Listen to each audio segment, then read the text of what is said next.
Hello and welcome back to another episode of the mProve Shorts. My name is Declan Doyle, Health and Wellbeing Consultant here at Health at Work.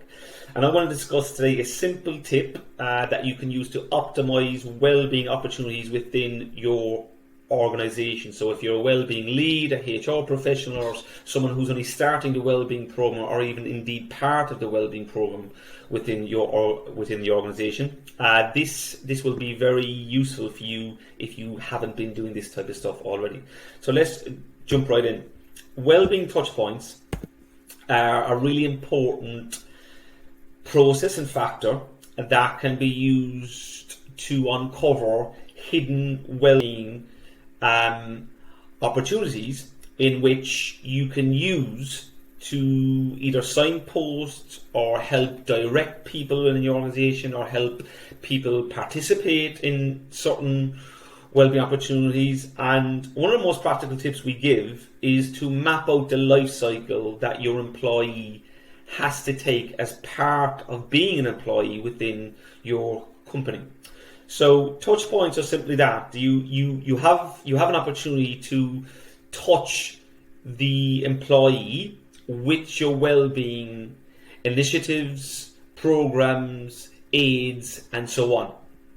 So let's jump right into the common touch points. So the recruitment process is one of obviously the first pathways that your employees will be part of, right? They'll have to be recruited into the organisation itself. So looking at that process itself as it exists now, you maybe have done cover whether there's some wellbeing opportunities there to signpost, right? So when you are attracting your employees into the organisation as part of your recruitment process, do employees feel aware, or are they aware of what you guys do for wellbeing within the organisation itself? And if not, then this offers the perfect touch point. Next, perhaps you have to go through the interviewing process with new employees, right? Again, this is probably where they're going to meet people face to face. This is another opportunity with perhaps those who are doing the interview perhaps can engage in what wellbeing opportunities exist, what wellbeing training perhaps exists, what wellbeing services that they can avail of, and so on and so forth. So if it doesn't exist, this may be another touch point that you can map out and go, okay, we've got some things we can do here just to help that process. And then the first 2 weeks when you onboard a client or you onboard an employee into your organisation, they're obviously going to have to meet more people, they're going to have to go more places. They probably may need to participate in some training itself. So the whole onboarding opportunity is another touch point. What does that look like right now? And is there any gaps in there that you may want to fill with wellbeing preferences, or maybe trying to put new wellbeing touch points in there? Then obviously what really helps people being part of a wellbeing culture is keeping them engaged. What do your engagement practices look like now? So what do they look like in the first quarter, second quarter, and so on?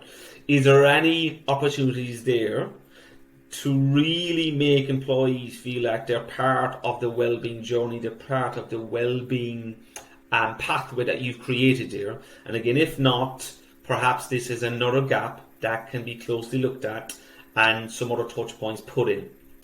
All employees will probably have to do some training, and they'll have to upskill at certain time points. This is another touch point itself. So what does your training look like now for your employees? And is there gaps in there where perhaps wellbeing can be part of that? Another area that is really important when it comes to employee culture and wellbeing is making employees feel that they're recognised for their work, they're recognised for the culture they bring themselves, they're recognised for participating in wellbeing programs. So what does your recognition pathway look right now? And perhaps this is a touch point that may offer more pathways to create something. Now again, these are all examples, these are just examples. You will only know what's unique to your current organisation and the life cycle your employee takes. So it's really a conversation for you to have with you and your wellbeing team to say, oh, look, what do we do here? What is the life cycle our employee takes? And within that life cycle itself, are there any other opportunities that we can put some touch points in there?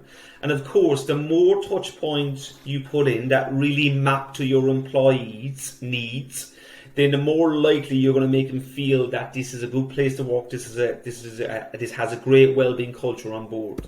So the questions you can use when you're sitting around the table with your teams to uncover hidden touch points are like, what do your employees have to do? So what do they have to do as part of their role? Who do your employees have to see? So again, other touch points may exist with the people they speak to.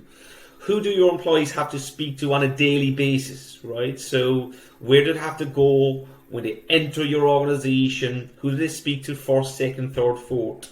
Where do they have to go throughout that day? You know, what journey do they have to take within that day that may offer another touch point?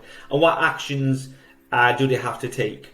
Now, if you ask those questions around the table of your wellbeing team, you'll most likely start to uncover some hidden gems here, if you like, that you may not have uncovered had you not asked the important questions. Okay, so this is just something we teach those who come part of our programs here at Health at Work to kind of get unique in their method of uncovering what their own employee life cycle looks like, and within that process itself, often they can uncover maybe 2 or 3 touch points that they may haven't thought of hadn't they gone through the process itself. So guys, I hope that was helpful. That was another improved short, something really practical for you to take away. Again, thank you for tuning in as per usual, and we'll be back soon with another short. Take care and have a great day.